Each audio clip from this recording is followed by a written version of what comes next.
I will call the September 18, 2025 Planning and Zoning meeting to order. Could I have a roll call, please? Megan, Brian, Brooks, Rob, Alyssa, Here. Mike, Barb. Okay, I'll entertain a motion to approve the agenda. Just one small change on the agenda. Number 7 should be 615 South Nicholas Circle instead of Avenue. Good catch. Other than that, I would make a motion to approve the agenda. Moved and seconded. All in favor say aye. Aye. All opposed, motion carried. Entertain a motion for the consent calendar. I'd bring so move. Toad second. Okay, it's been moved and seconded. All in favor? All opposed? Motion carried. And now approval of the minutes. I see in the minutes that at our last meeting, a neighbor of one of the applicants spoke. And in the minutes, that neighbor's first name is written, but not the last name. Can we add the last name to that? We can. Good. And the address on there is 1506 Parkview, and that's Matthew Sachin, S-A-C-H-E-N.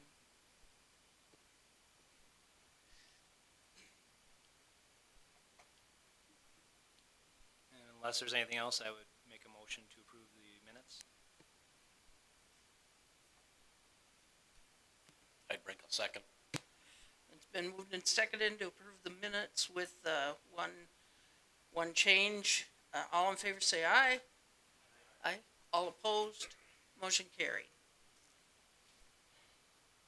Okay, and this is the part of the meeting where we have public comments. If you're here to speak to an item that's on the agenda, you might want to wait until we hit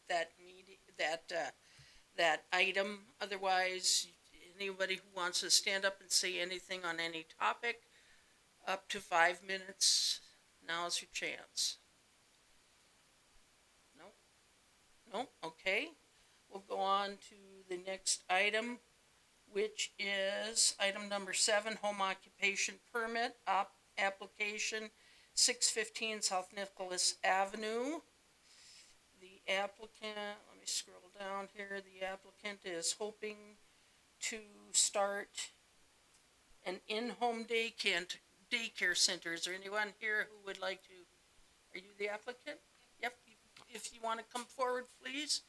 And the microphone is not on, but there's a button that you can push, and when you see the red light, come, yep, you're ready. Please just state to lead us off, just to correct the record based on the change Mike made, 615 South Nicholas Circle. We have received a letter from a neighbor expressing full support, and I can pass that around to you. It came in too late to get in the packet, but we have received a letter of support. Okay. Thank you. And if you would say your name and address, please, and then let us know kind of what you have in mind that you would like to do.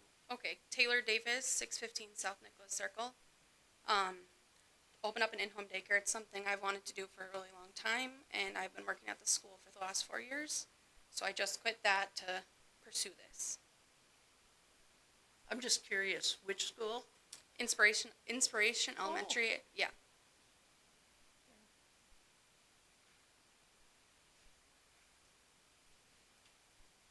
And I see, just for the people who might be watching this on YouTube, we have a long list of a bullet list of things that the applicant, whether they can comply or cannot comply, and you've checked every single one of them that you can comply. Things on here are like no more than 50% of the home can be used for the purpose. You have your fenced area for Yep. when the kids play outside. Yep. Things like that are on the list. So, is there any questions among the planning and zoning commissioners?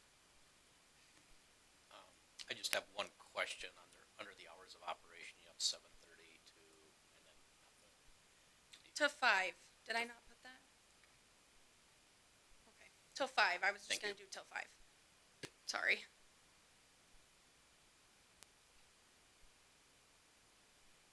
Any other, questions or discussion among planning and zoning?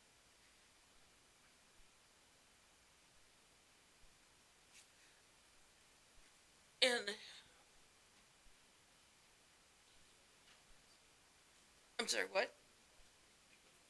Oh, thank you. Does anyone in the audience want to comment on this application? Sure, would you come up front, please? To the podium and say your name and address, please? Yep, My name is Nancy Earhart, and I live at 612 South Nicholas. And I have nothing against this. I just wanted to know how many kids we're talking about. oh, As of right now, I don't wanna do more than 10. I'm just curious. Yeah, I don't plan on doing more. Yeah, you just yourself, or you have Yeah, help? just myself.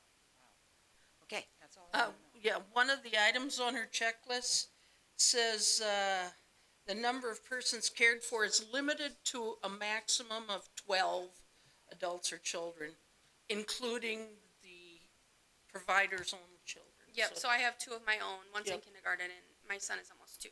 So those will be included Yeah, in those so you'd 10. be- Yeah. That would conform to what it says here, and thanks for the question. Does anyone else have anything or any discussion?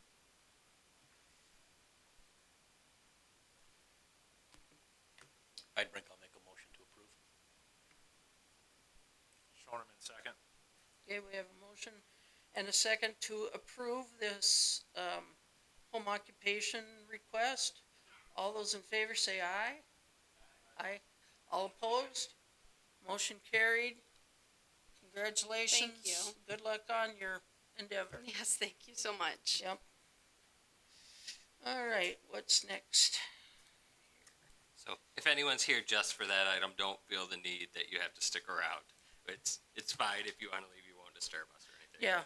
But- Or you can stay Or you can because stay when we could because go a half hour, we later- could go 2. Who knows? later we're going to talk about shared driveways.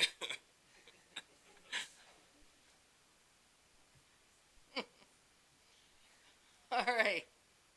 Okay, next up, we have a rezoning application for 2221 South Split Rock Boulevard. So this is, a while back, we worked through a plan development for Mike and Robin Coughlin.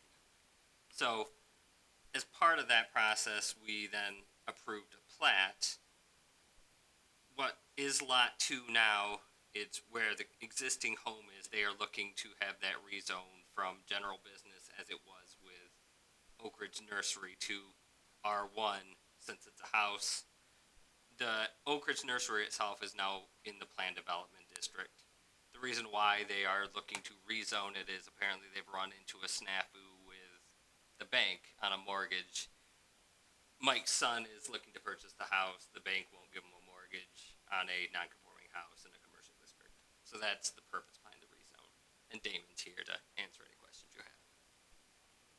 Damon Coughlin, 8610 East Sunset Circle, Brandon. Question for staff, has this all been approved through the city council, The rezone or the plan development? the plan development? The plan development is in effect. Okay. And they have started construction on the house portion. That's kind of where it dips down here. If you drive by, you'll notice a foundation in there. So they have started working on that, so it is in effect.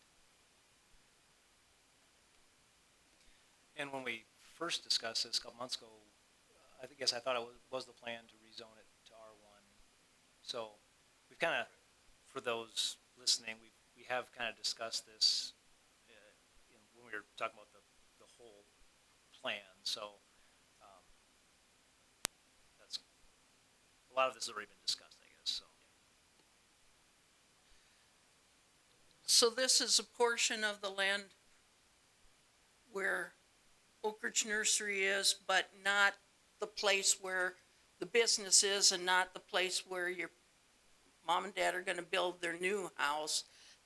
All that section has been rezoned as a, say the name of it, planned development. Correct. But this is the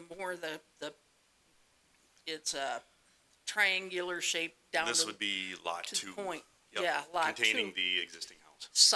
Farther south of the Yes. business, right? Yep. And you're wanting to change that from, General business to R1.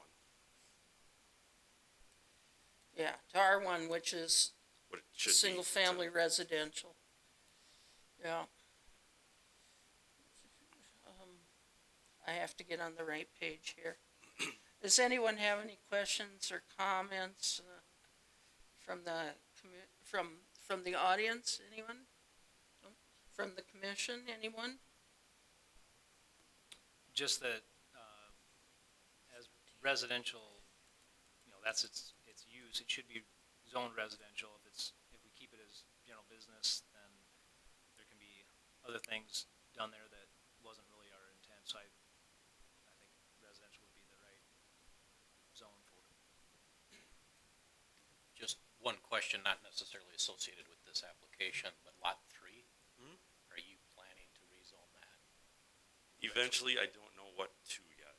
Okay. Because we are in the process of working on that piece that's in the county just to the west there and getting going on that. That lot 3 again, if you remember, would be the access point that the highway said that's where our access point would be to that property to the west. Because That's the point of that lot 3, why Sure. we cut that off, so we didn't have to go through and deal with it later. This was just made it easier. so just for clarification, that is still general business. Correct. And so lot 3 would be way down on the point on the south. Yep.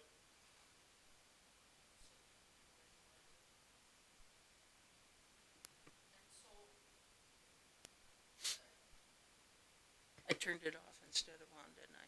I just leave it on all the time. I don't usually sit in this chair. The minutes for tonight's meeting should reflect that I'm leading the meeting instead of the regular chairman. She's out, unable. I'm sure she's pretty capable. I can't say she's unable to lead the meeting. She's capable of it, but she's not available tonight. Since you're wanting to rezone this to R1, does that mean that you might have plans to make this into a neighborhood where people, bunch of homes? No. You know, It's just one, no, we're just planning on that one. I think it's a 3-acre lot.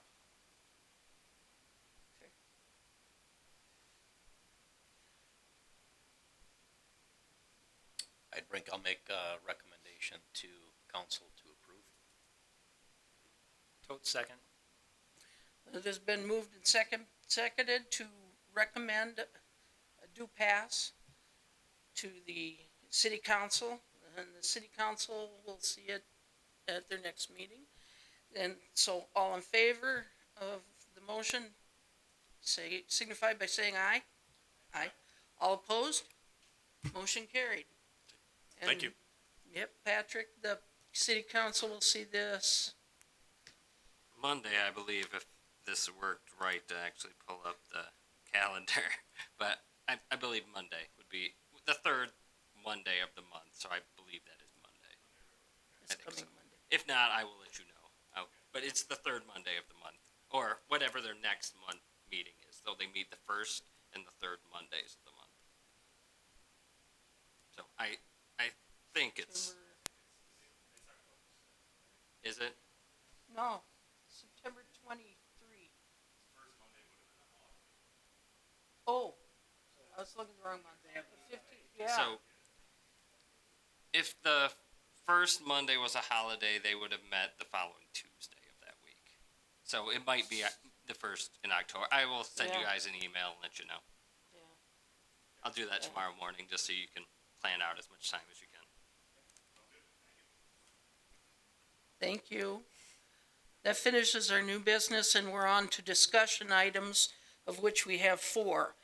The first one, number 9 on our agenda, is ADA reasonable accommodations and modifications ordinance, a draft, on page 25 of your packet.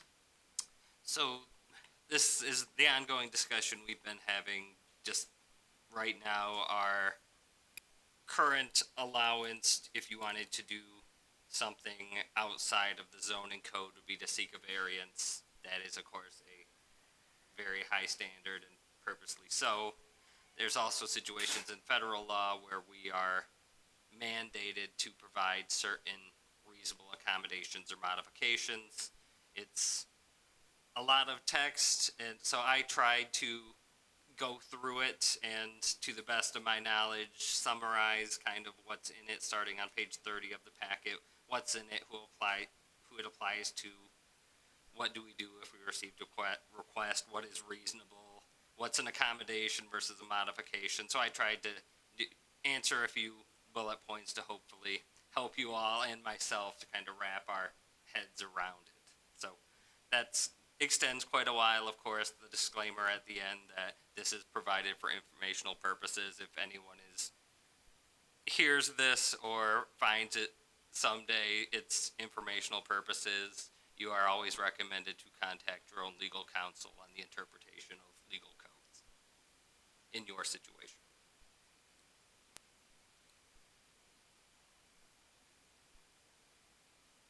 So it does apply to state and local governments. A disability is a physical or mental impairment that substantially limits one or more major life activities. It would apply to people who are regarded as having the impairment or somebody with a record of it. And that's direct language from, I believe, the American with Disabilities Act, as well as the Federal Fair Housing Act and the amendments there too from 1988. So then when it goes into physical and mental impairments can include or not but limited to, that is something I put together myself. It is very broad on what that applies to, which some disabilities are obvious, others aren't. So it applies in either situation. Where they are not obvious or the person doesn't have a known record for it, you can ask more questions, but they have to be targeted at very specific things. You just can't, freewheel and deal, try to get a bunch of medical information out of them. It has to be for the specific accommodation or modification they're requesting. An accommodation generally refers to a policy change, whether it's, I provided a couple of examples. An apartment complex provides parking areas. They're just first come, first serve. You have somebody that requests an accommodation of having an assigned parking space near the door. Generally, federal law would require that provider of housing to provide that accommodation. On the local level, we may have policies prohibiting pets from certain buildings or places. You could have a public park where no dogs, potentially. Or, I don't know, maybe the baseball fields wouldn't want dogs on them because dogs tend to leave things behind. And, kid would slip in it and be a good time. But there are certain animals that qualify as service animals, and those would be an accommodation that would be required. So stuff like that. A modification is more probably the one relevant for our purposes, where we have to modify some rule or some standard to provide that person with the means of accessing housing. So it's a lot of information. We don't have any immediate need to rush through it or anything. I just wanted to provide you with some more information so we can all better understand what we're doing. Because it myself was good to run through it, just because it's always good to have a refresher, just because we'll eventually run into it, and it's better to be prepared than not. So I am open to your thoughts and questions critiques. And no, we don't have to approve every request. The request that they make has to be specifically related to their disability. They can't make any request they want because they're disabled. It has to be related to their disability. solve the problem they're encountering. One example was, so you might have a tenant with epilepsy. They work late, they get home, but want to use the pool. Unless they can somehow prove that so this would apply to the apartment owner, but that they need some kind of exception to use that pool after hours, but they would have to show that that somehow is related to their disability rather than I just want to use the pool. So there are a couple of examples in there, so I'm open to your thoughts. So Patrick, this is a much broader issue than just planning and zoning. I mean, this is citywide. Correct. So, as far as the wordsmithing of it, I guess, whatever wording is used elsewhere in the city ordinances, this should probably duplicate that, so that we don't have something worded differently here than we do in another chapter in the city ordinances. Yep. In addition to that, I kind of mentioned it at the last meeting about, so typically if something's going to come through as a zoning ordinance issue, it's going to be like a variance. And we're going to allow something that we normally don't. But I brought it up, what happens if the person moves away or the disability goes away? Do we continue to allow that variance to stay in place? I guess I believe a variance would be a yes. It is built as it is.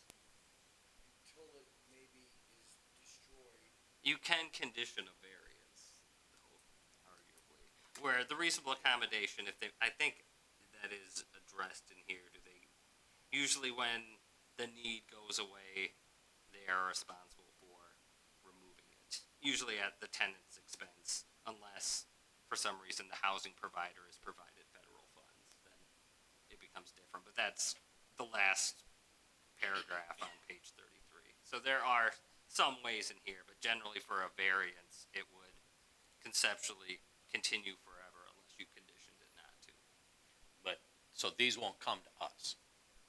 Because I think what we Correct. agreed is what was the term? The Zoning administrator. zoning administrator. So it would come to me. Right, so, But in some situations, it may get appealed to you all as the Board of Adjustment, because our current language takes appeals from staff decisions to the Board of Adjustment.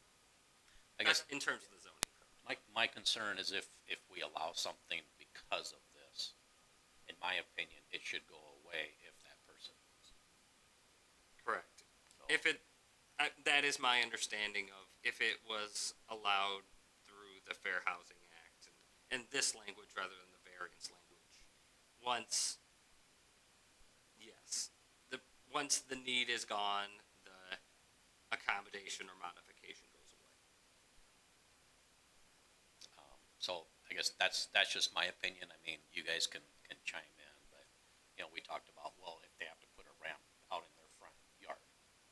So if we allow them to put up a wood ramp, and then that person moves away, passes away, they no longer have the disability, to me, the ramp should be removed, and not continue with the property. So, my other concern, under 492, where it talks about if someone has been convicted of manufacturing or distributing controlled substances. My concern with that, we all do dumb stuff when we're kids, but now we get to someone who's in their 80s, maybe they're wheelchair bound. I mean, do we really? So do we the really language hold here them comes from responsible? the Americans with I Disabilities know it does, Act. but So do we really know it. hold them accountable for something they maybe did when they were, 21, 22 years old? And does it really matter to us?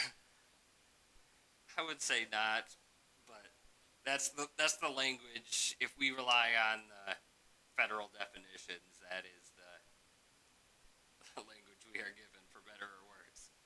I mean, so I can look into it more and see if it has to be. we can that allow way a or mass not. murderer to do this, but if they, which is a much stricter felony. I mean, this is a very unique situation. There's all kinds of felonies out there, but why specifically just this one?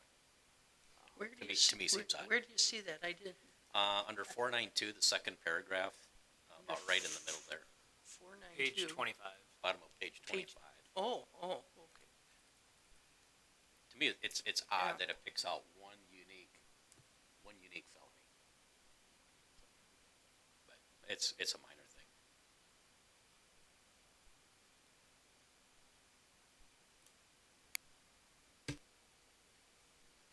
Some laws are more thought of than others. Because the number one above that, any person currently engaged in the legal use of controlled substance. But then number two, it doesn't say, and it's very broad, any person convicted by a court jurisdiction of illegal manufacture, distribution, like ever? Like, Yeah, that's the way it could be, yeah, like say it could be 50 years ago. Yeah, 50, 60 years ago, and they're still held. Yeah. I personally would strike it. I'll do more looking at this language and see what we can do. I mean, typically, if they're out of prison, they've done their hardship. We should continue.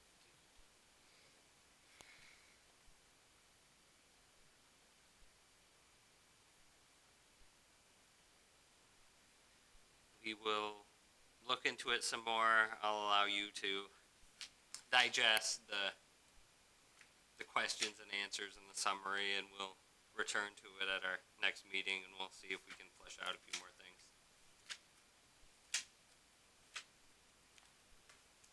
Any other questions or discussion? Patrick, thank you for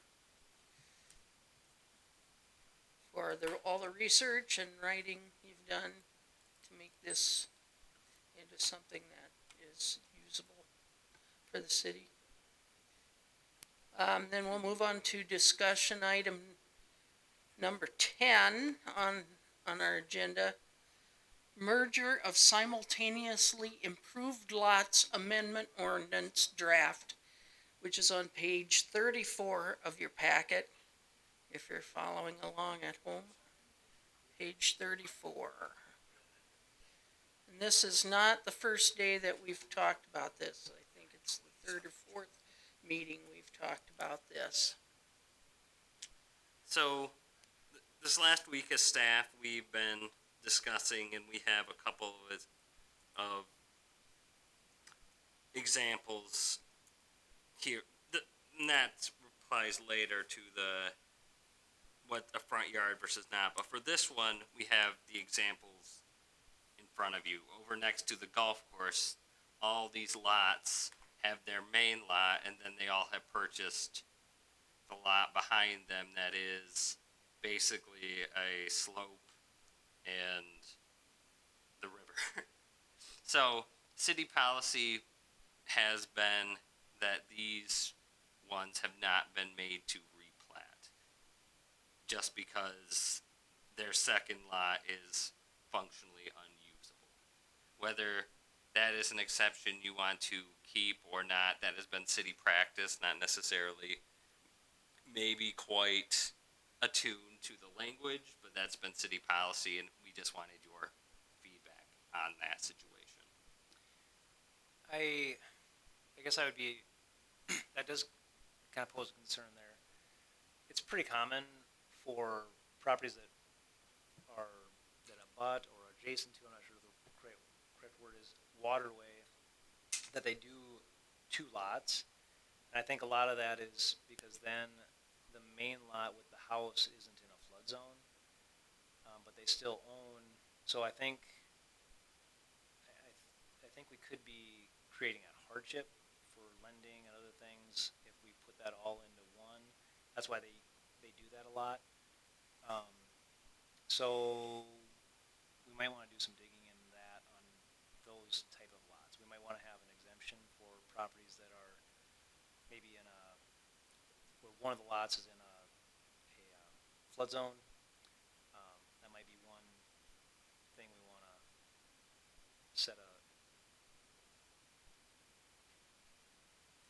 I can't think of the word, but. Well, in those situations, I don't think it would be an issue. So if they want to make an improvement on the lot that the house is on, even though they own two lots, if they're making it on the primary lot, this wouldn't apply.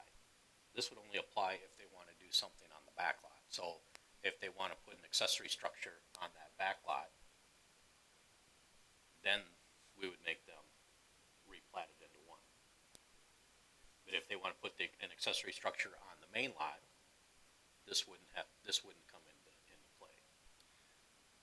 In this type of situation, though, I kind of wonder if it is outside of the setbacks, if they couldn't put like a accessory shed or something, because I don't think that we would want to force them to put that flood zone part in with the main parcel. But I don't know that they couldn't have a garden shed there. If it's like a situation where that lot doesn't have its own access, I would say in this example, and there may be other examples we want to consider, but in this example, if it's combining a lot to put the main structure in a flood zone parcel, I would reconsider that as an example. But if there's still two lots, so let's look at, so say they want to build farther back on their property, but they can't because of the rear yard setback. They can always turn around and sell that back lot if it's still platted.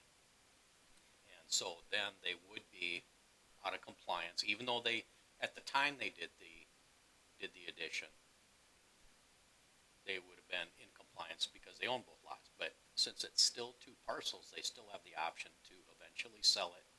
And then if they sell that, whether to the golf course or somebody else, that then becomes out of compliance. So I think we would still need to enforce this, in my opinion. I guess it is possible that they might be able to sell it, but it doesn't have access. These properties don't have access, so the only people that could buy it would be maybe adjacent neighbors. You wouldn't have access across the river. That wouldn't be access. So if there's I don't know. Do you know if these parcels in particular have deed restrictions that they have to go with the primary parcel by any chance? I do not. We generally do not have access to deeds. We just have plats and a file folder if they've required any permits in the past. Because otherwise they wouldn't be able to sell a lot to someone that doesn't have access to it. So I don't believe the county would sign off on that. So I think To me, there's a lot of lots, there's a lot of houses that are built on lots that a part of the property is in the flood zone. So I don't think we're creating any hardships by doing this. it is pretty common though for newer lots that back up to a waterway to have a second parcel. And I do understand that some parcels part of the property might be in a flood zone, but I do know that they do this fairly regularly. I don't know all the reasons for it, but I know it's very common. Zone is in that property, from what I was told, we can't technically build in it. The Corps won't let us. That's why, they're actually gonna be probably doing that in Van Buskers to, River Park. There's lots that butt up against the river, and they're gonna just put, I don't know how big of a lot they're gonna make, if it's a 20-foot sliver or whatever it is, on 5 properties there.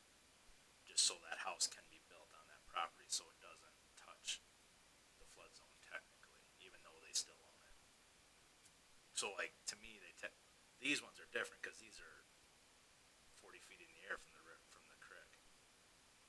And the ones that will probably be coming, I don't know if we'll probably see those, wouldn't we? If they would split those lots off. We would if they replat If they them, we would replatted see them. them. Because technically you still couldn't build there if it's in the flood zone. I mean, they wouldn't let you. I don't know who would, do you guys determine that, I assume when they come in, or do they? I think that's something Tammy looks at. Yep.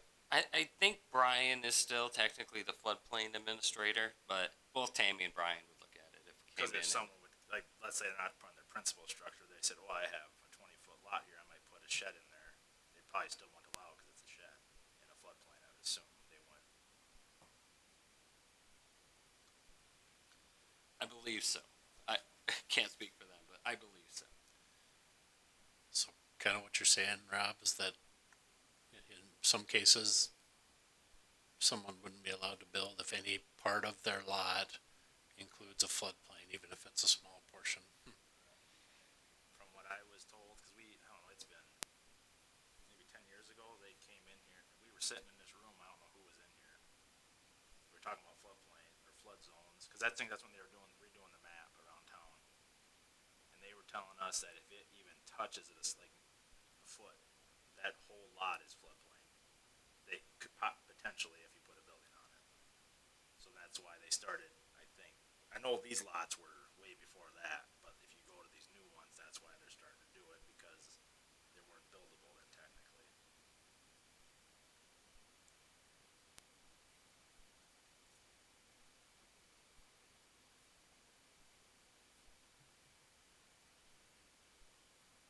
And I don't know how long they've been doing that. I know that the newer lots that I see along waterways are like that.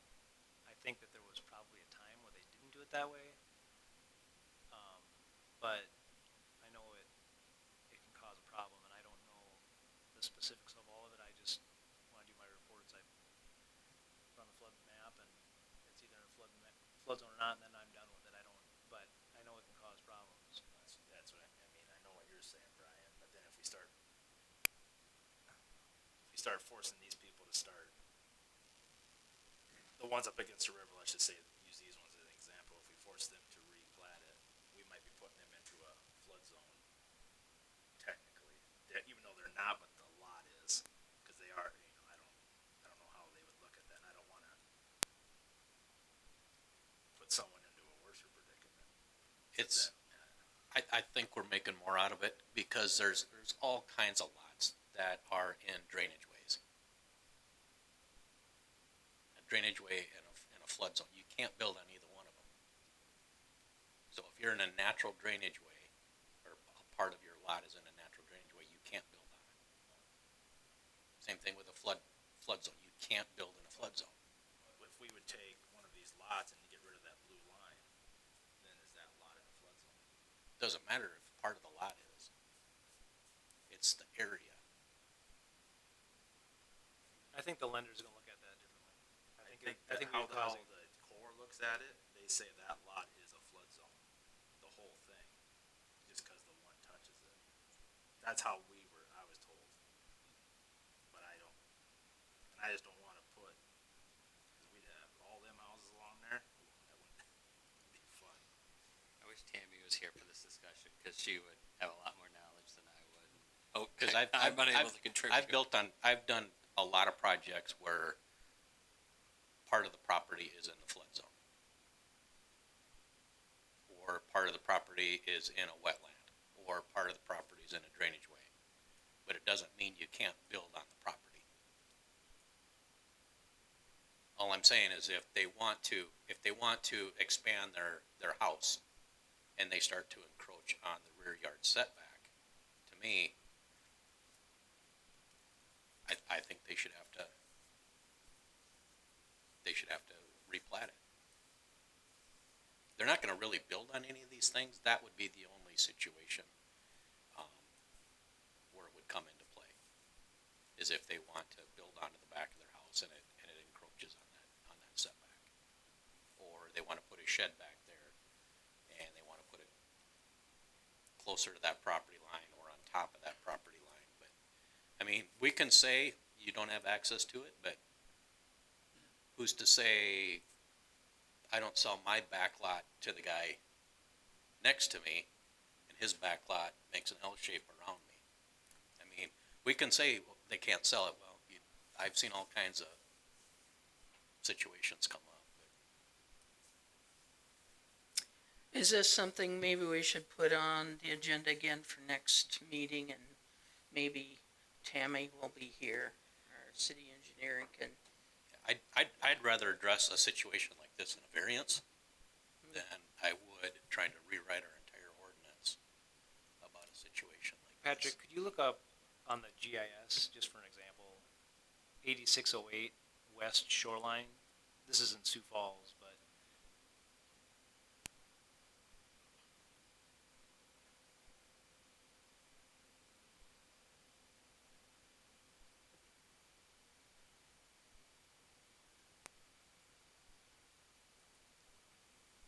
Certainly looks like a nice box so far. but I've texted Tammy to see if she's available to call in real quick.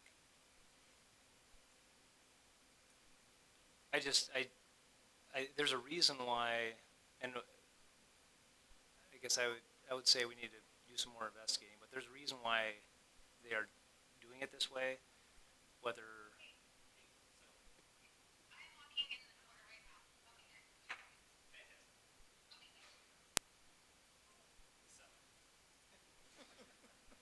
But it's certainly not a Brandon situation.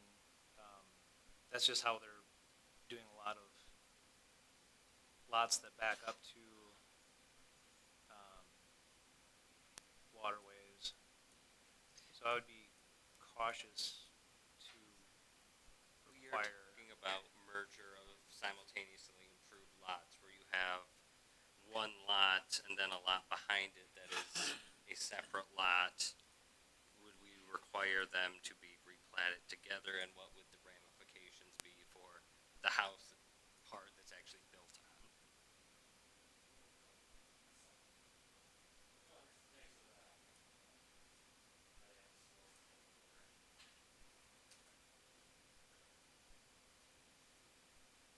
I mean, just because we replat it doesn't mean the floodplain changes, so we still wouldn't allow them to build or fill that floodplain in any way.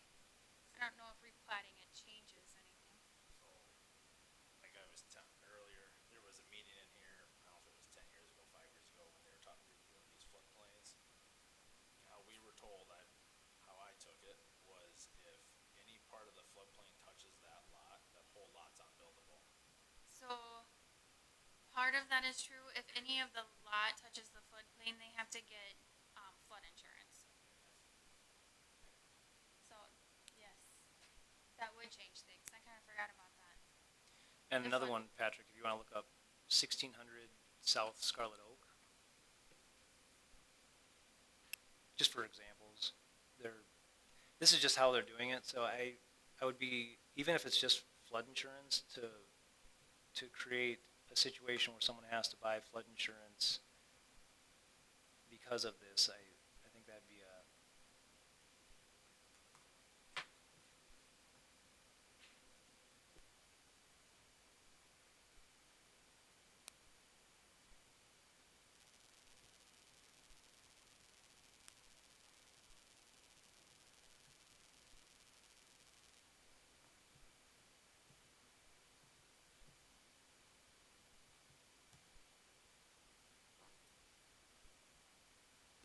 Now, just for clarification, if, under this verbiage here, and maybe you can clarify this for me, would we, if they're doing an improvement on the main parcel with the main structure, is this what we're looking at? Would that require them to combine all the parcels, or only if they're doing it on one of the adjacent parcels? So that is another question we wanted to bring up. We have situations where they would make an improvement, but it wouldn't necessarily impact, or let's say they would add an accessory building, but it would not impact the second lot they own. Would we still require them to replat together, or so long as it doesn't impact the other lot, is it allowed just to be? Yeah, I think as long as the lot it's being built on supports it as far as the setbacks and everything, and it's a lot that already has a primary use and it fits that way, then I wouldn't, in a way, that wouldn't fit this definition, because it would only be actually improving one lot.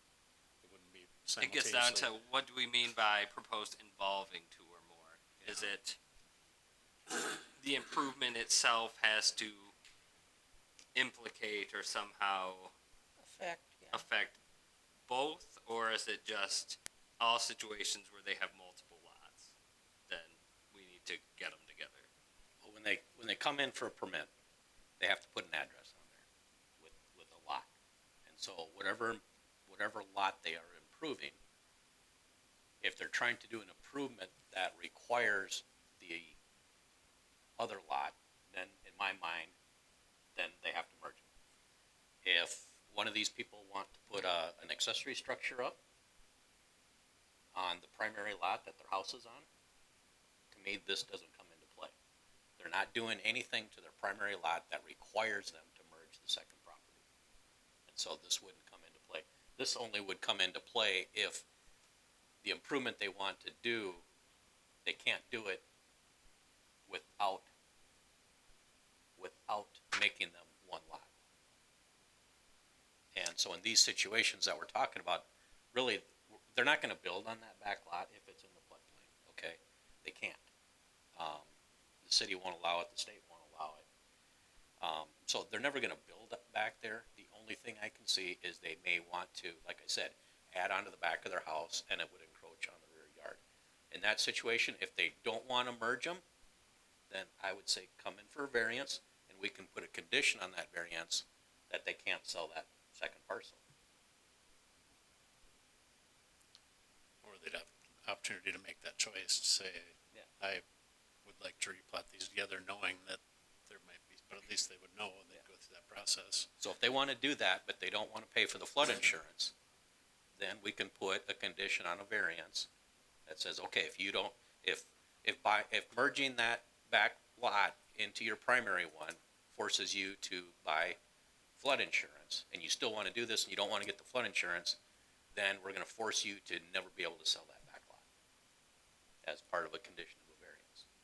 We So asked we just would because we would still have some authority here, so that people in the rest of the city don't, well, you allowed them to build in the rear setback over here. Well, yes, we did, but we also put a condition on that variance.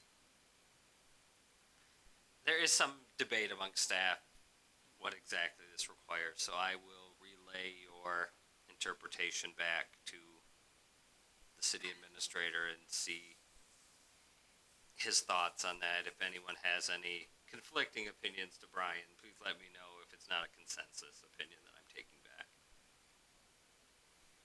I have one question. So based on what some people have been saying, so let's say you have two lots, and then you want to put an accessory structure on, but you want to put it close to it'll encroach on the setback.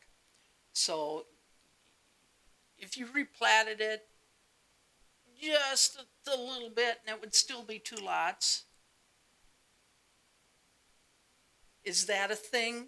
Or would you have to replat it so that both lots equal one? Or could you just replat it, just move the border line a few feet and replat two lots into different sizes? In some situation, the problem might be that if they went to replat every lot, so somehow that lot became what it is. But if we were to have them replat, the lot created would have to have some manner of access to it. So that might be the thing that necessitates them just combining the whole rather than leaving a small portion that might meet the lot size requirement but have no frontage. That might be the thing that necessitates just combining it all together again. So if you're trying to replat, you're creating then essentially two new lots if there's two. And so then Any the- lot created a lot has that to meet existed prior that you also requirements. owned might not come under scrutiny, but once you're replatting it into a new lot, you have to meet access and, different requirements, yeah. Well, were we talking about the topic tonight about the two lots, as part of our discussion on what should constitute, what's the word, fences are an exception. Were we talking about this as part of what should we allow as an exception? Okay, then, Potentially, but if your opinion of the section is different, that would require a different look at, if you interpret it differently, then the exceptions to that would be yeah, different. So we need to go back and reevaluate based on, if that is your consensus opinion, then I will bring that back to staff. are we all good with that? We can move on? Okay. All right, we'll address that again in a future meeting. So we're on number 11, discussion item, mutual access easements, preliminary definitions, amendment on page 35 in your packet. So we talked about various types of mutual access easements, what they look like, depending on what they want to do, what should they include. So kind of the two big ones that come up are, you have an access from one lot to another and they all kind of share a parking lot versus a private street. Generally, we require private street mutual access easements to have a sidewalk. Setbacks are taken off the edge of the sidewalk easement and applies from that point to the front of the structure. Usually it's 15 feet, not always, but usually. Parking lots, if it was a parking lot and you're just driving through the parking lot, say they sliced up Kingbird and each unit had its share of the parking lot, its whole lot, we wouldn't necessarily probably require them to draw out an access easement, put sidewalk running through the parking lot and measure a setback off it. So we're just trying to come up with definitions and some standards on what applies when, because right now we have mutual access easements and they're not all one size fits all. So I just wanted some preliminary feedback on the language in front of you, if it needs to be further defined or where the standard should be, whether in the zoning code or the design standards, or where you think is best appropriate. We just want to make sure that, as always, we're predictable, consistent, and fair.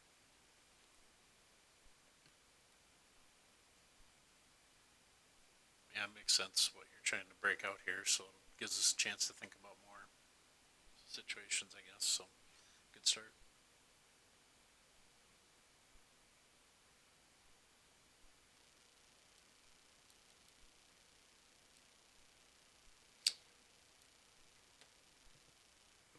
In the paragraph that says mutual access easement parking lot, third line, says this agreement creates shared access for parking and movement between properties.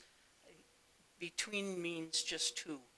I think maybe the word among would be better, because that means two or more.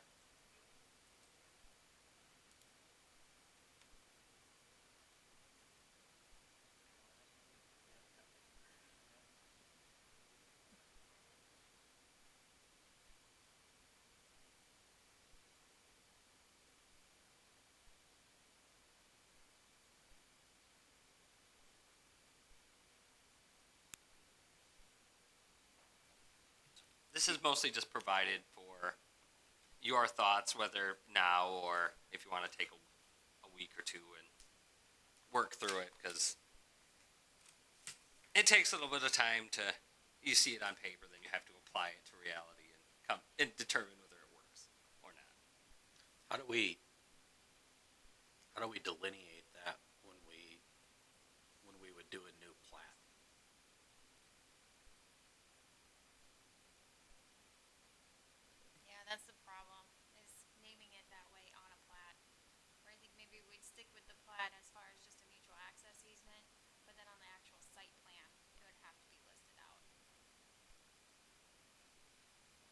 cause I'm just thinking some of them that we've done here recently, you know, the one behind Ace Hardware, where we had that long winding path. It went through a parking lot, but it was legally something different than what we're talking about here. So do we differentiate between them when we talk about plating? I don't think so. I think they're the same. Where like, you know, if there's a mutual access easement on a plat, but then there's no sidewalk easement, I mean, as long as it's shown on the site plan that is approved by the city, then we can still call it mutual access easement parking lot and not show a sidewalk easement.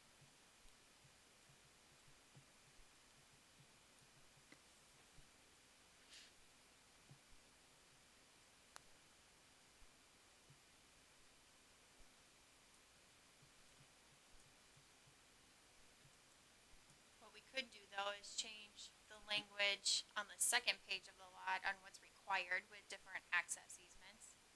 I think those are actually in an ordinance though, so we might have to update that ordinance. But that's standard language for every mutual access easement, there's certain language that has to be in there. So that's one thing we could look at.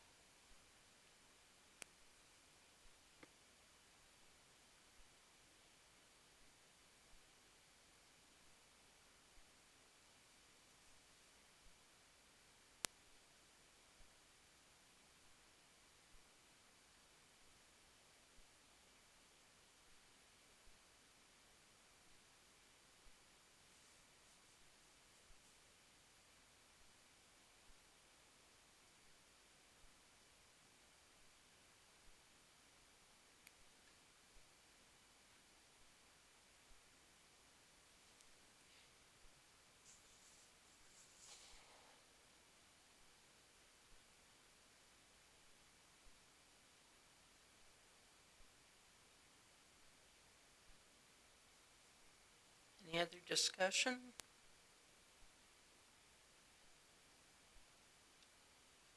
Look at this again next month, or next meeting, I mean. Again, it's Sure. not probably an immediate need. It's just one of those Mhm. things where we'll think through it and we'll hopefully our thoughts will lead to be more correct than not. So we'll think through it rather than rush something. Sure.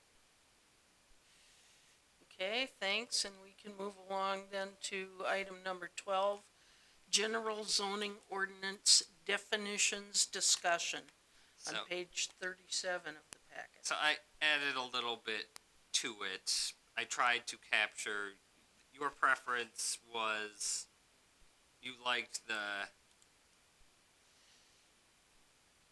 lot definition that described how it was created rather than what it would necessarily contain. So I've highlighted that. You seem to have settled on you like the term property rather than lot. I went through and looked. The term lot is used about 755 times in the zoning code, and property is used 112. So if that, I don't know if that illuminates which term you want to use or not, but that's how it's used. We talked about trying to use the term setback more so than like building line or whatever, because Rob would understand building line and all that, but would your average person you bring off the street would probably understand setback. Mhm. So then we talked about how we measure front yards, what they look like. So I added another example based on what I wrote down from our last meeting. Hopefully it was correct. Maybe it was not. We talked about the front yard being a line parallel to the front property line that would extend from that point, the front property, to the furthest back front wall point of the front of the structure. So there's a depiction roughly that of on a pretty standard square lot, and then there's the Z lot interpretation. And I just wanted to get your feedback, and hopefully I didn't butcher your intent too much. There's also another lot in town we encountered that was interesting. The new example is on page 41 of the packet. It's the the one that looks different, cause I took a picture with my phone and scanned it on there instead of using the copier. Do you remember the address of that lot, Paul? You wanna look at today? Yes. 920 South Country Club.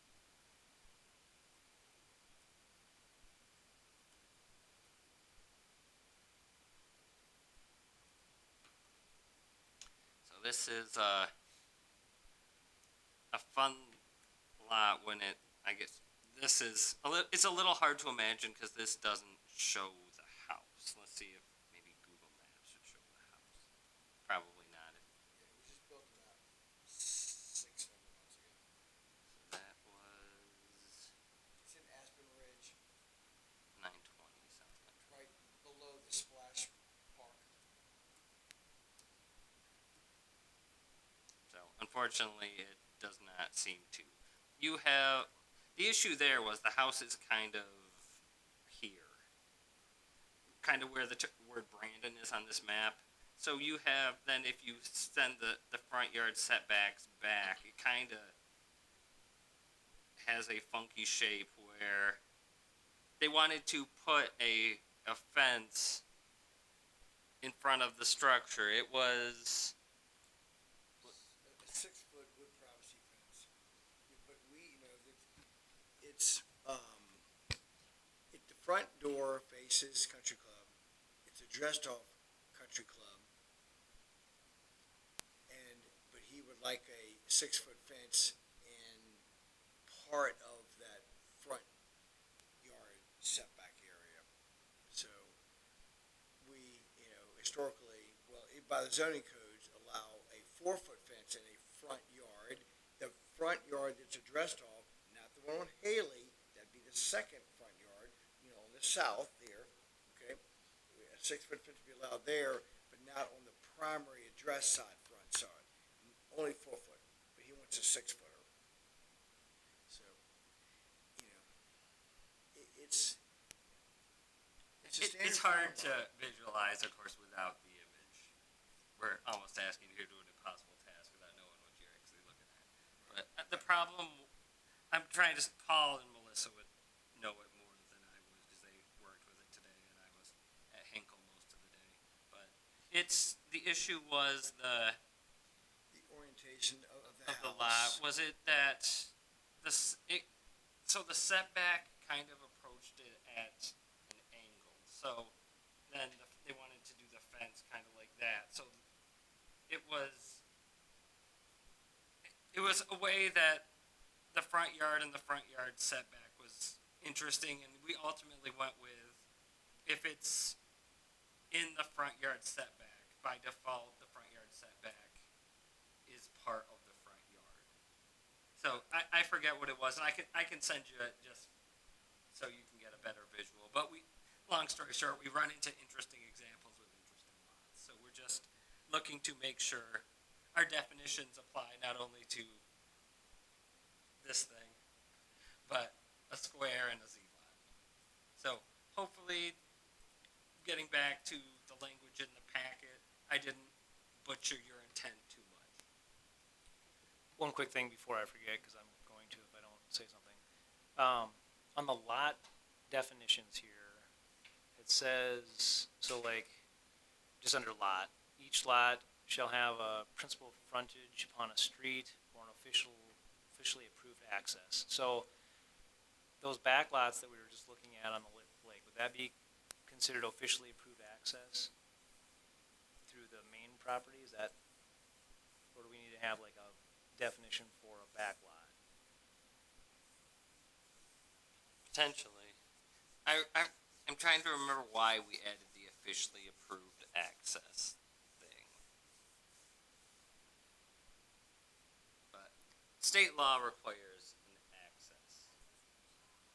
So I'm not exactly sure off the top of my head why we went with the language officially approved access, because it's, maybe one of you do, but it's noticeably unique compared I think it's because,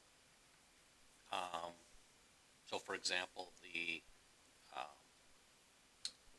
can't think of it now, but if they access the lot, it's off Redwood there. Lee Schilling came in, that parcel did not have frontage. It was accessed through a mutual, or a access agreement up to Split Rock. But it did not have official frontage on any street. But it does have an access, so that would be officially approved access. Yeah, right? there So it is. That's the one there. I'm just thinking on those lots, then, I'm guessing that they have to have it in there that there's an easement through the primary. So, anyway, I just wanted to make sure that we were accommodating those lots while we were just talking about them. We wouldn't want to make them obsolete or something. It becomes difficult then on those, because then you'd probably have that officially approved access running through the garage or running through the house, because there's not a lot of room to snake it around there. Well, you don't necessarily have to have access. I mean, you can define access by a lot of ways. It doesn't mean that you can get a car back there. You just have to be able to get to it. And if it's your lot getting to your lot, it can just be pretty vague, but I just want to make sure that if we have a bunch of lots like that, that we have a term that accommodates them.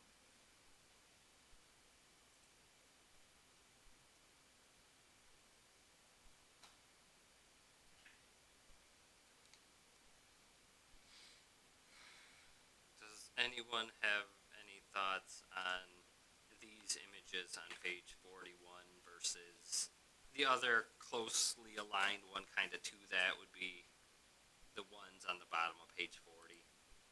They kind of do the same thing, they're just measured at a different point. Does anyone, do you have a preference, or hopefully I didn't butcher these too much and they depict what you want, but in the event I didn't quite get there, let me know and we can try to do a better job next time.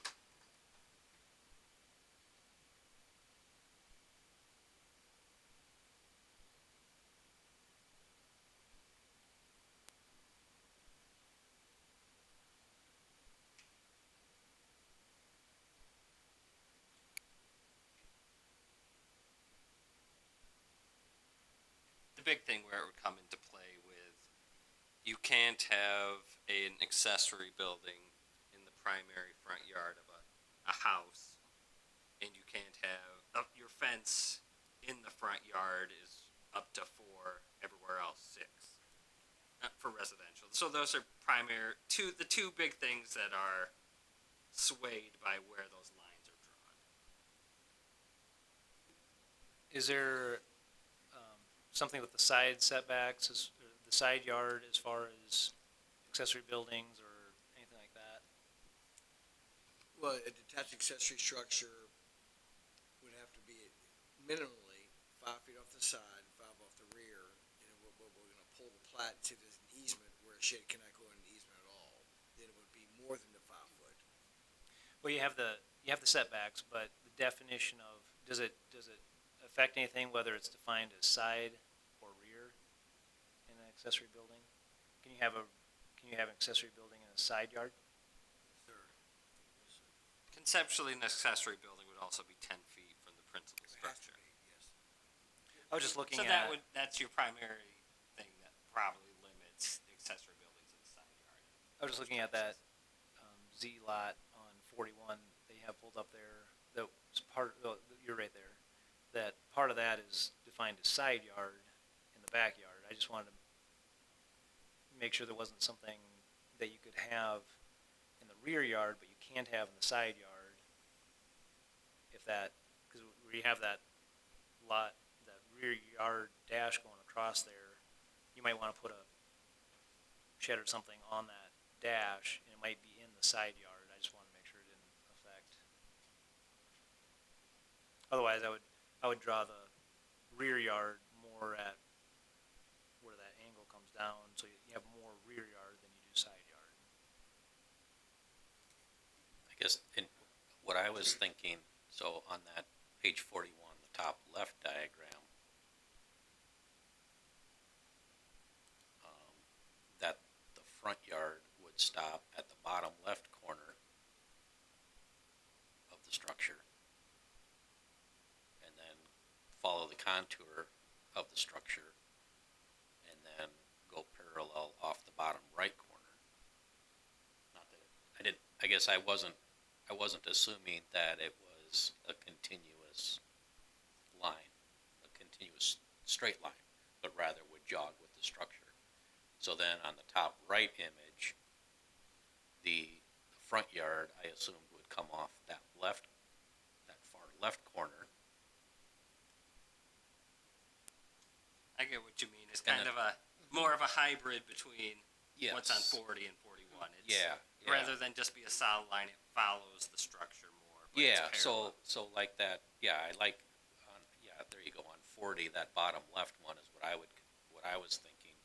And then on the bottom right one, instead of running parallel with the building, Yep. it would be parallel with the frontage. I see what you mean. Yeah, on page 41, like Brian said, otherwise, like on the left one there, otherwise you wouldn't be able to have a privacy fence aligned with your garage. You'd have to have it set back to wherever, which is kind of, yeah. So I would agree with what you said. Yeah, on that Z lot, now if that jog in the property wasn't, I'm talking the right-hand side, if that jog in the property wasn't there, then the front yard would go all the way back to the back corner. If that makes sense.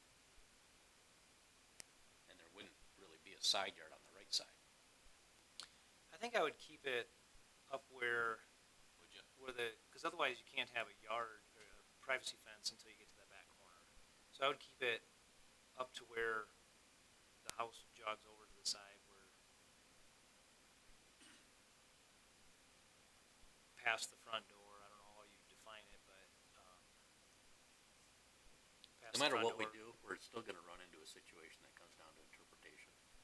It really is. Because it's gonna be difficult to write that into a sentence, Exactly. you know? I mean, it's easy to That's say, the well, I fun of the put it job. here and here, but, you know, to And, write that in in. this day and age, nobody Yeah, wants to square lots anymore. describe that in a paragraph is a lot more difficult than drawing lines on a diagram.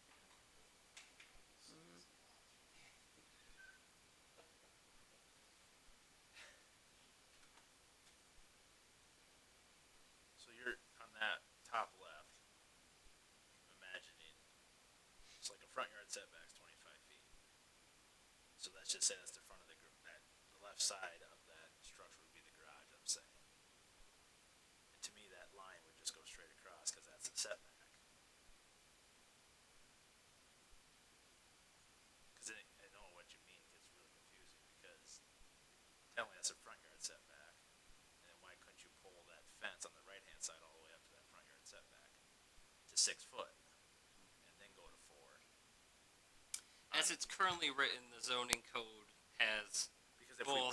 we bring it back, I understand following the structure, but then if you bring it back to that structure, now you're pushing your fence back to the edge of that house. And on all situations, it doesn't work that way. Because that a lot could be pie-shaped, and that house could be sitting.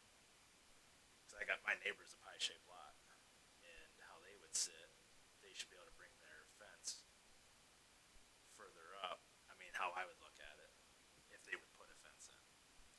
So that's one of the future topics on it where do you want to treat fences differently than, because we have front yards and we have the front yard setback. Conceptually, the setback should always be part of the front yard, but the front yard is not necessarily part of the setback. You can have the front yard extend beyond the setback. Would you, rather than the hard 4 feet in the front yard, would you prefer 4 feet up to the front yard setback? So we'd go for fences more off the setbacks rather than where the building's located for yard purposes. I guess part of my question would be, I think we should keep that on that left one there. I think we should keep it that bottom right corner on the side for the front yard. And part of my question would be, is why do we not allow 6-foot fences in the front yard? I don't know the reasoning. I kind of think maybe that's for emergency access. If you have a fire, you want to be, it's a lot easier to get over a 4-foot fence than it is a 6-foot fence. So if conceptually that, if we allowed them to put a 6-foot fence all the way across the front there, they could have a 6-foot fence in front of their front door, and that could pose a problem with emergency access. I don't know if that's the reason, but I'm assuming that there's a reason why you don't have. I always thought it was aesthetics, you know, when you're looking down the street. End of the day, I don't like fences. I don't like I don't- opaque ones. I think there's At a all. safety issue too of backing out of your driveway and kids coming up and down the sidewalk on Sight bicycles. So lines, you need to have some sight lines as you back out. But you know, maybe we want to consider changing it to 4 foot in the setback, and then 6 foot beyond that.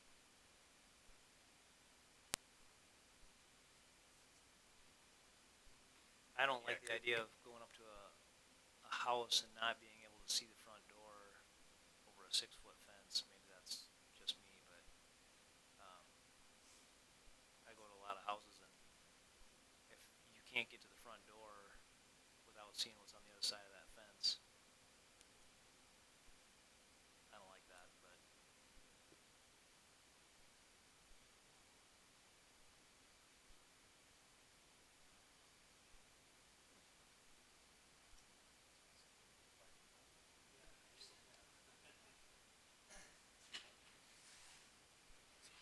Otherwise, that's pretty much everything new I had for you. This was kind of the last part that I didn't quite get to.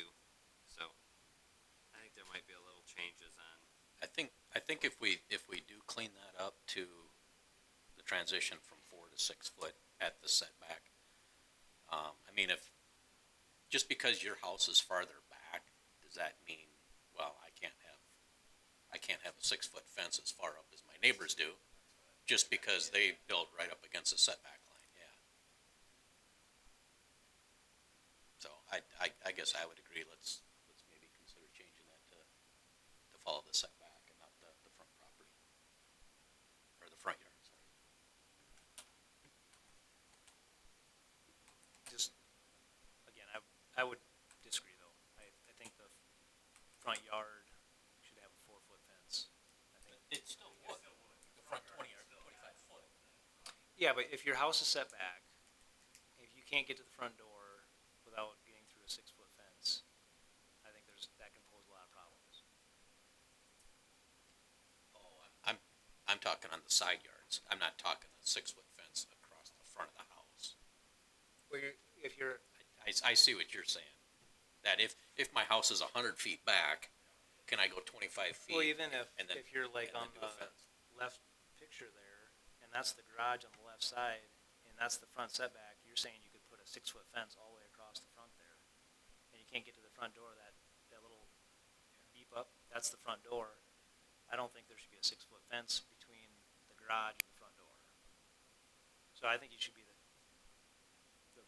bottom right side, like how it's drawn there with the front yard, and I don't think until you get to the side yard, you should be able to put up a 6-foot fence.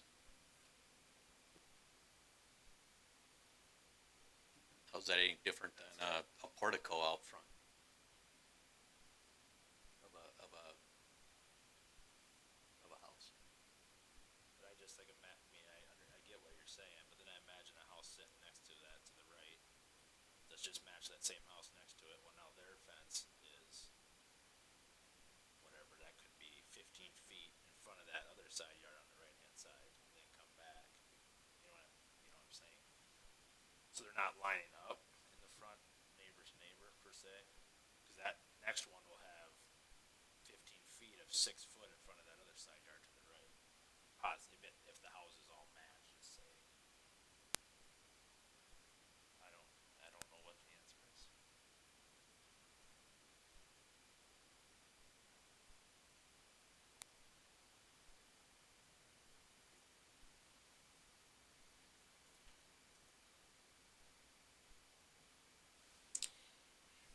If somebody has a lot and they haven't built on it yet, and they wanna say, well, how close to the street can I build my house? Or, and you say, well, we measure the front yard off the house. Well, the house isn't there yet. Then what?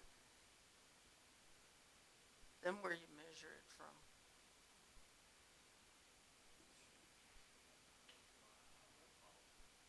Yeah. You have an empty lot, you're trying to decide where to put your house. Oh, your setback, I don't know. Yeah. Let's say I own a lot and I buy a lot behind me and I wanna fence it in. But it's still its own lot. I might sell it off 20 years from now, but I'm using it as one. Yeah.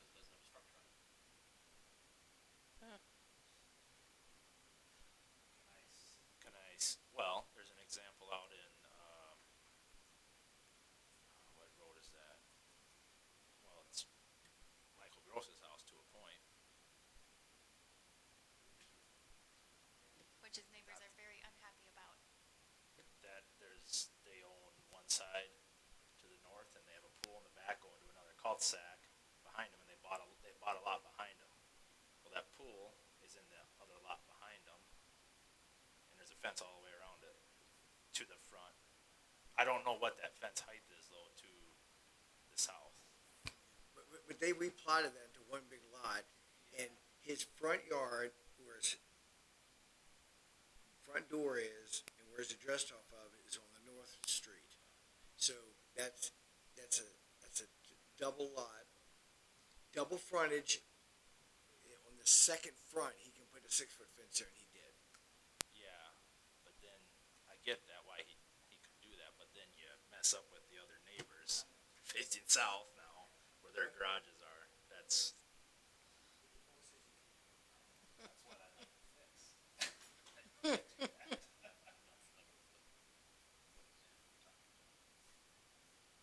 Now, it's kind of interesting, cause on a, Yeah. Well, on a, Paul, yeah, I see what you're saying, because if you, that picture on whatever page we're on, where the front yard is lined up with the garage on one side and the house on the other side, yeah. The,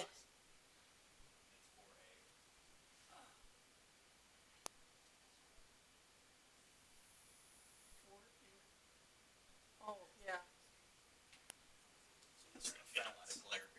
This is a fence coming all the way down here to this property line, cause they're acting like that's a second frontage, which it is now, cause they replatted this lot off to this to be with this one. This was a lot facing this way to the frontage. Is this a street? Yeah, it's a cul-de-sac. So, How did they build a fence right up on the? Because it's a rear yard now, all the way. yeah, Which then even messed though up, it's a second frontage. and these two houses now have a fence all the way So, to the front, backing out of this driveway. now you have You can't see. one property, and then the property you have one property with a fence, you got the property right next door to it with a fence like this, I'm kinda surprised that because much taller. on a second frontage, right, so can he have an accessory building in that setback? What's the, I thought that you couldn't have, After it was replatted, then we looked at the pool and at the detached accessory structure to meet the guidelines. I'm thinking maybe something needs to change there, because you couldn't put a garden shed in that, cause that's a second frontage, right? Don't you have to have a setback for I know this is a separate thing, but I'm just trying to be consistent. I think if you can't put a garden shed there, cause we're treating it like a frontage, then I'm surprised that we can put a 6-foot fence all the way. Technically, it's no different than along Sewell, or it's no different than along Aspen. Except for, like you're saying, It's just line of that sight. those streets, we don't have other houses that front that street. This one, we do. Or along Highway 11. Yeah. There's a whole So- bunch of houses along Highway 11 that have. So so under number 11, under detached accessory structures, it says, no accessory building should be erected or located within the front yard, period. Then exception, an accessory building may be located or erected within the second front yard on either a double frontage or corner lot as long as it's not within the setback. So, it had to be within, pushed back. And what's the second, so it'd be like a corner lot, it'd be the second frontage would be the 20 feet or whatever, so, okay.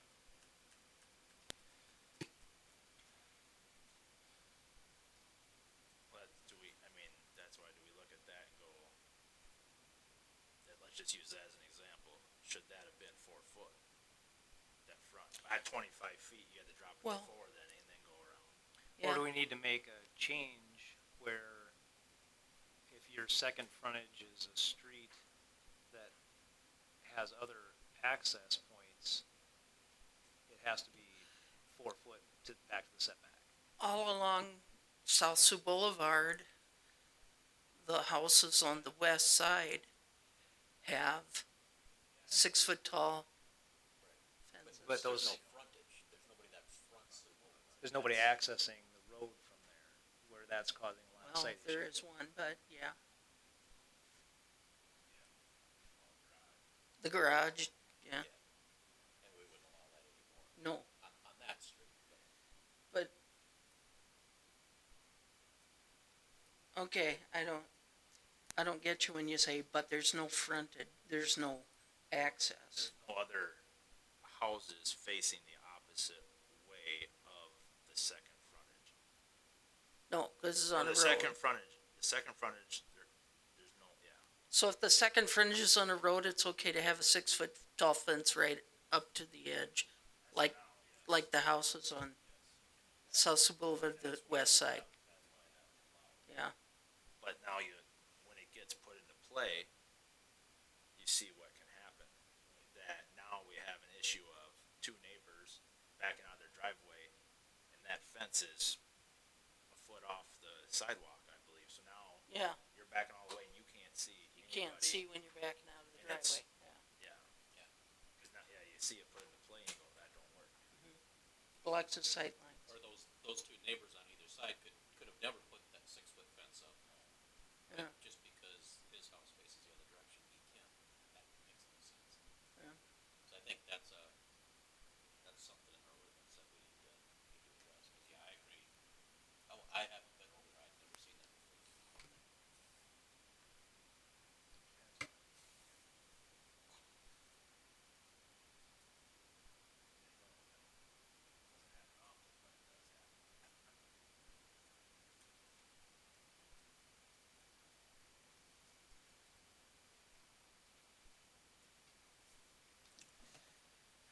I guess to me, if somebody owns a big enough parcel that they wanna fence their property, and in between the house and the street, I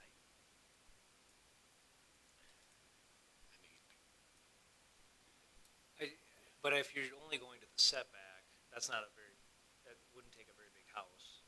That would just take a situation where the entry is, which is very common for a house to have the entry 20 feet back from the garage. And if you are saying that once you get past the front setback, you can put a fence 6 feet high, I don't like that idea. I think you should get to the side yard before you do that. So if we would put it at the corner of the house on one side and the corner of the house on the other, and someone wanted to come up, they'd have to apply for a variance then if we would go that way? Is that how that would work? So this situation on 920 South Country Club, Melissa and Patrick and I have made a decision as best we can determine it. Talked to the homeowner, he wants to go one level above, so we're gonna have Mr. Reed look at it on Monday. And then if Mr. Reed agrees with the staff, then his other option will be variance for a brand new fence. Your board may see that. If doesn't go the homeowner's way. Is that what you're Yeah, not, I was just wondering what they're, not that exactly, but if there would be another step, if we would say, this is the lines, then that's their next step is obviously a variance, and then it's the hardship, which is always difficult to prove. And in some situations, we might, as a board, we might go, yeah, we see it, that it's fine on that property, but it's hard to allow it.